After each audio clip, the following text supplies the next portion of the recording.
All right, let's get started. So you're attending this webinar because you've been receiving my emails about this very interesting thing that happened recently. And I created this page that listed a bunch of SEO agencies, and I optimized for the keyword top SEO agencies. And this page started ranking rather quickly to the #1 spot. I've gotten some feedback that some people see it at position 2, position 3. I see it at position 1, so depending on where you see it, the point is it's up there pretty high. And if you peel back the layers, when you look at Ahrefs, we've done no link building to this page. So here's the page. It's a bunch of like spammy automated links, and that's about it. And the idea here was, well, how did this happen? Because all the other pages on page 1 have tons of domain authority, way more than I do. They have more links directly to the page, way more than I do. And they've just been around longer, and they're more thematically relevant for agency-related and SEO-related keywords. And here's Linkio. It's a site that I've been working on for a couple years. It doesn't really have anything to do with SEO agencies. It's more of an SEO tool, but here it is ranking for this really competitive keyword. Just to kick off a little bit about me, I mean, you're probably on my newsletter, so you know I'm the founder of Outreach Mama, which is a link building service that specializes in white hat custom outreach. I also run Linkio, which is a rank tracking, backlink monitoring, and backlink analytics tool. It provides anchor text suggestions by analyzing your competitors' backlinks and trying to reverse engineer what they're doing. And I've built both of these businesses off the back of just inbound organic SEO. So for me, being an entrepreneur, any tactic that I do, it's very important that it's not a short-term tactic. So the thing that I'm going to show you today, it's not like a short-term hack that's going to go away soon. This was built off the philosophy that if you do something today, it needs to pay dividends several years from now. And that's a very hard thing with SEO because things are constantly changing. So all of my strategies, and you may have seen some of them, it's all about quality. So whether it's quality links or quality content, and these are not new principles, it's just the implementation and the scale and the repeatability of them are difficult. So a lot of what I teach has been about off-page, about link building, about anchor text optimization, and this is really the first time that I'm talking about what I do in terms of content on page. And in this case, it was just content that ranked without links. So most people, they kind of publish and they go to links because that's like the most tangible way to boost up the authority in a way that Google's looking for. But let's take a step back and define what quality content is. So the way Google considers this is it's the best resource for a given query. You type in a query, it's got millions of results, and it wants to provide the very best result. How does it determine this? Well, Google senses are its bot, and they can look at page-specific metrics. They can look at domain-specific metrics.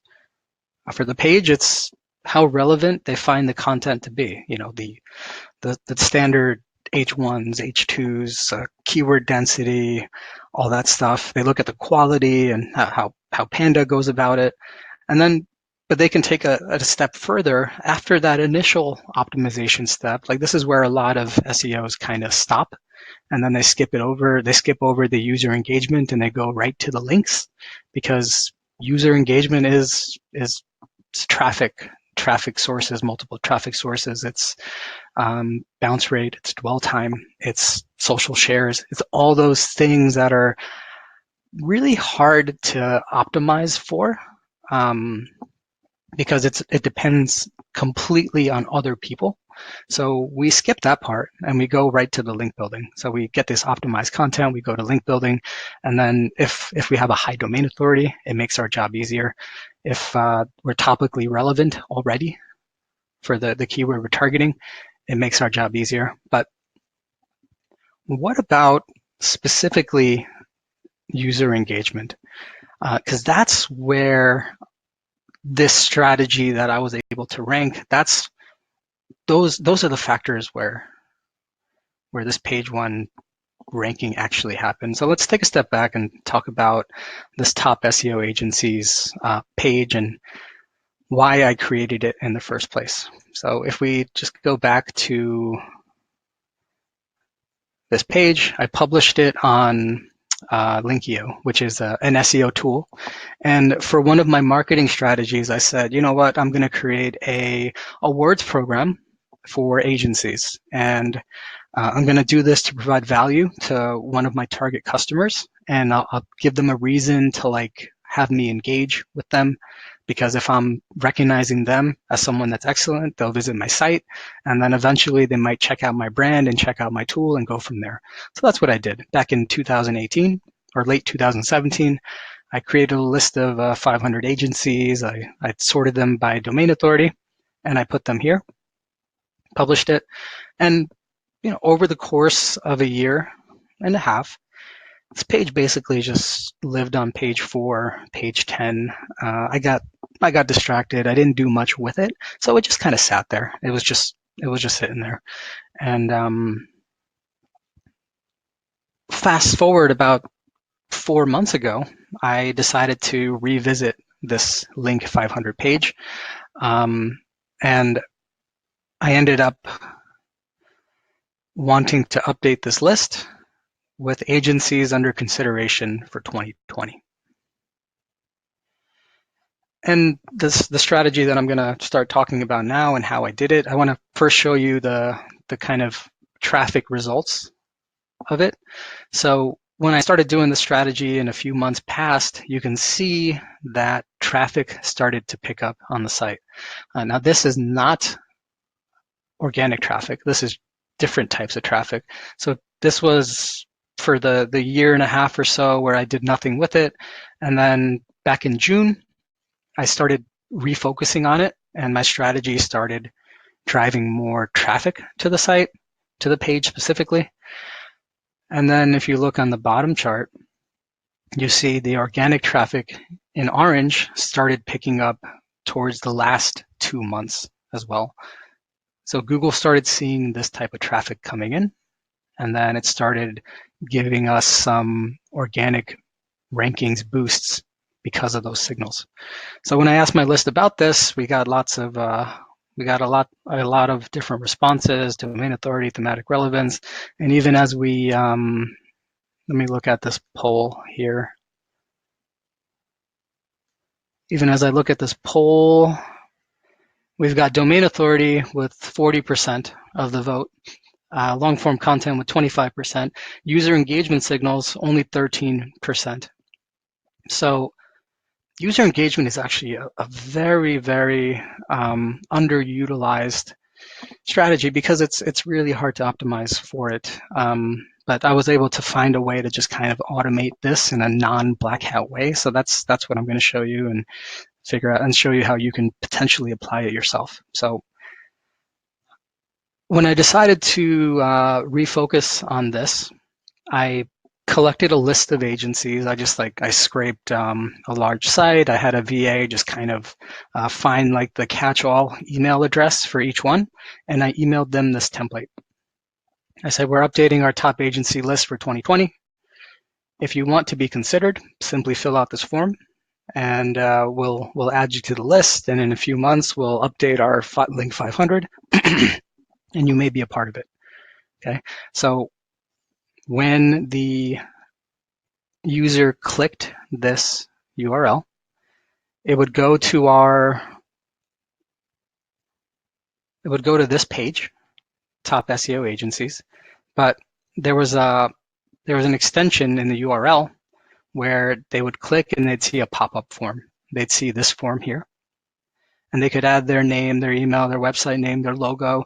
They could add the description themselves, hit save, and then after I would review it, click publish, they would get added to this list here. Very simple. That's basically what the strategy was. Where it started to create a lot of engagement is you see that you can actually vote for the different agencies here. So if you vote and you refresh, depending on how many votes you have, that determines the order of the list. So now this list that was basically user-generated content, it became gamified because people wanted to be higher on the consideration list, and they started sharing it. And what ended up happening, if you peel back the layers in analytics, is you got a lot of direct traffic. This outreach is from the email campaign directly. You get some organic traffic, some Facebook traffic. So we started getting diversified traffic sources. People were voting, the list was updating, Google was recrawling. And in time, without any link building whatsoever, this turned into a massive article, lots of traffic, lots of shares. And for the keyword top SEO agency, we went from page 4 to page 1 to position number 1 in just a matter of a couple months. So this is one of the very first examples that you'll find where you see, yes, Google says create amazing, engaging content, and then you publish this content and you still, nothing really happens. It doesn't rank because there's so many other perfectly qualified articles from domains that maybe have a higher domain authority or more topical relevance, or have just been around longer, that you still don't rank. But this is an example of you create engagement and Google will rank you. It just, for one of the very first times, you're seeing it actually happening. This is the top result. Okay. So this is all the result of a plugin that I had created. I named it WP Roundup Wizard, and you can create lists just like the one I talked about. The reason why I decided to create like a Roundup creation plugin list is if you look at the SERP, you see the vast majority of results nowadays, they're list-based results. Here's an example for SEO tool. Even though this is a singular keyword, you've got 7 or 8 listicles on page 1. And the problem with listicles is just that they're really hard to create. Like if you want to make a really big list and do it yourself or hire somebody to do it, it's several thousand words and it just takes a long time to do. So if you do end up doing it, you may do a poor job of it, or it may cost a lot of money, and then you still have to go and build links anyway. So I wanted to create a plugin that just kind of helps automate a lot of this process, helps crowdsource a lot of this process, and then creates engagement on its own. So it's just one piece of your SEO arsenal that you can use. So that's, in a nutshell, what I wanted to show you in this webinar. Now you can absolutely check out WP Roundup Wizard. I'm going to send you a link to a sales page here.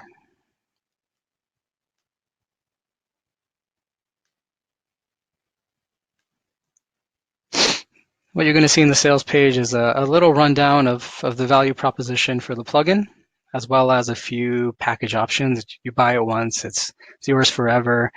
Whether it's one site, 5 sites, or unlimited, you get free updates for up to a year. And if you're also, since you're on this Outreach Mama newsletter, just use the promo code Outreach Mama to get an additional 30% off. Let me show you a few things that we're currently doing with the plugin. So when you create a new list, you can choose from one of 4 templates. There's like a list of quotes, a list of tactics, a list of websites, and a list of tools. Here's an example of a list of tools. So this is a list of SEO tools. We've got Ahrefs, voting, it's got the logo, the description, and a YouTube video. And we also have in my anchor text optimization article, we have a list of quotes with the headshot, description, a byline. You can also do, when you want like more comprehensive tips from each submitter, you can do a list of tactics. So in this blogger outreach template article, which ranks on page 1, we've got a few submissions from various people here with a byline at the end. And then you've seen the list of websites and what it looks like here for the top SEO agencies article.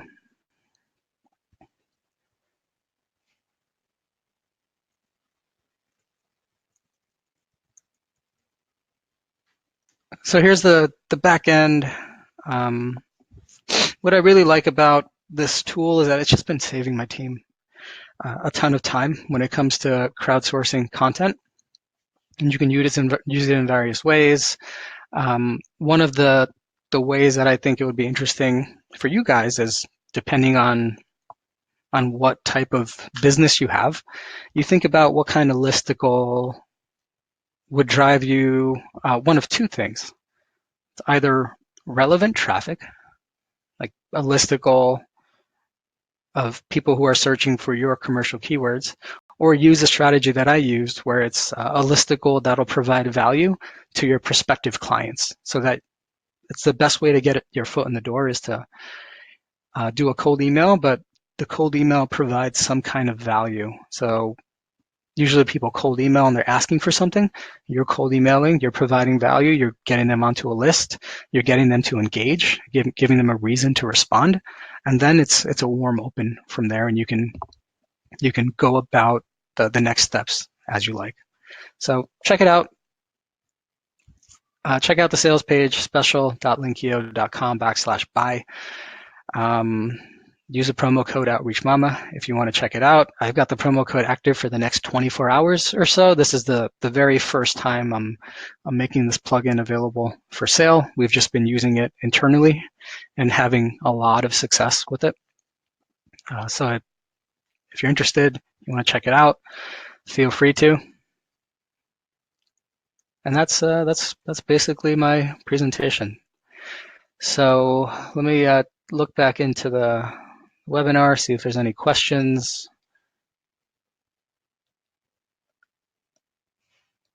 Okay.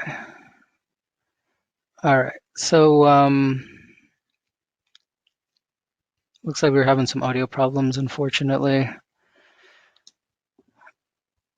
So each user, from what I gathered, shared it in different ways. Some users shared it on Facebook. Some users shared it with their team.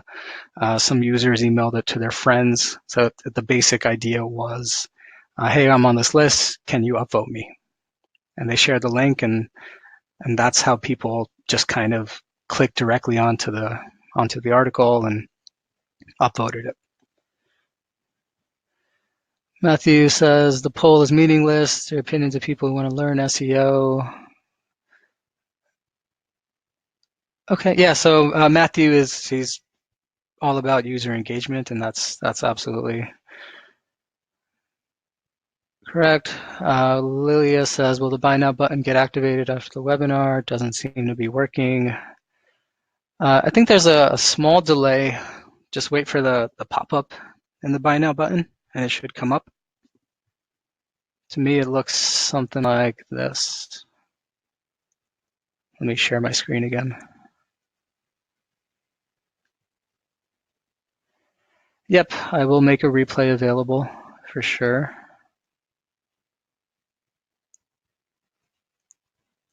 Are you guys getting the pop-up when you click the buy now button?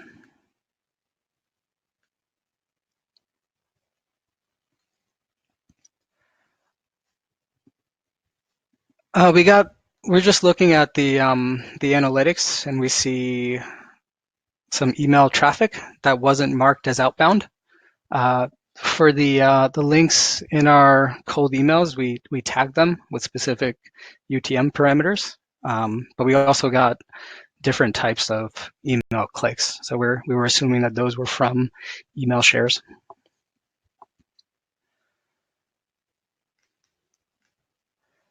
But yeah, I've been using this for a lot of different reasons.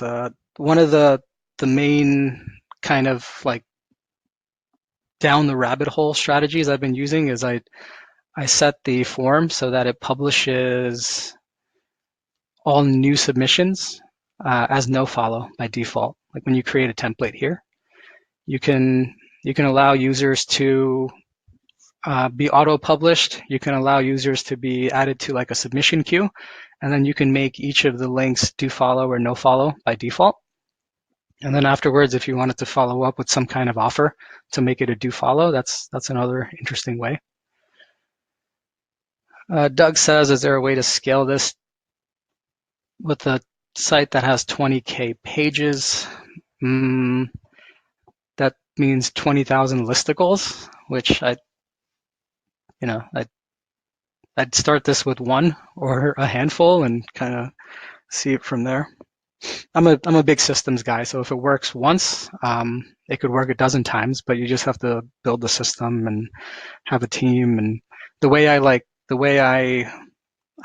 got all these SEO agencies is I scraped a big agency website list, and then I had a virtual assistant just find their catch-all general kind of email address, and I created this the outreach sequence that I showed you.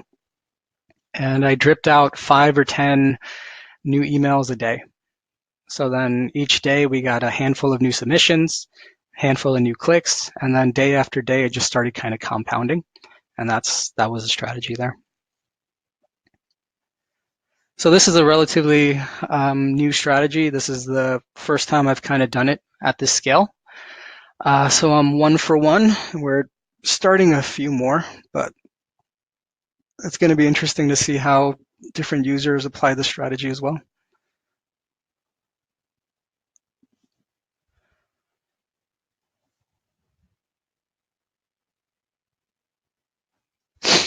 So just to give you a sense, like the reason why I'm attributing the list strategy and the engagement strategy to the result is this article has been existing for a year and a half now, and it wasn't until we started doing this specific thing that it actually started taking off. So that's the reason we're attributing the two together. And sure, maybe there's some causality there, but that's just how I'm approaching it.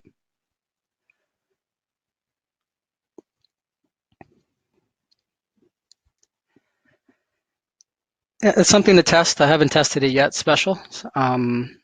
I've ranked new pages. Remember, you need to also have good domain authority, thematic relevance, a site that Google trusts. Like other things still matter. This is just another way to kind of stack the odds in your favor. We know that user engagement is important. You can use this tool in a certain way to create those user engagement signals. You still need the other core foundational SEO stuff. Cool, Justin. So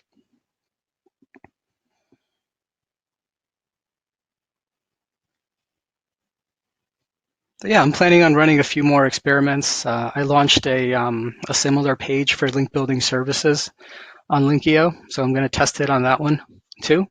And then I want to test a few more on like a list of SEO tools, a list for rank trackers, a list for backlink monitors, and those are all really relevant keywords in my niche. I need that content anyway, and why not use this plugin because it's shown to kind of gamify the list and get people to share it. Donnie, yeah, I use Thrive on some of my sites as well. It works perfectly fine. And, we're also updating this plugin pretty frequently. So I think just today, my developer is coming out with kind of a font color headline size editor. So you can customize the list to whatever font best matches your website.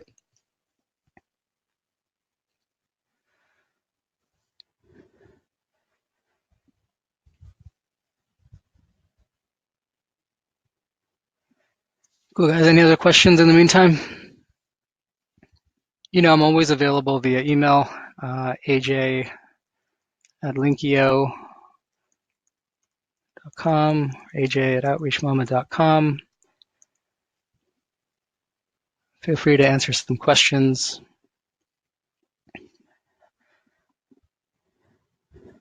All right, we're going to start wrapping up here.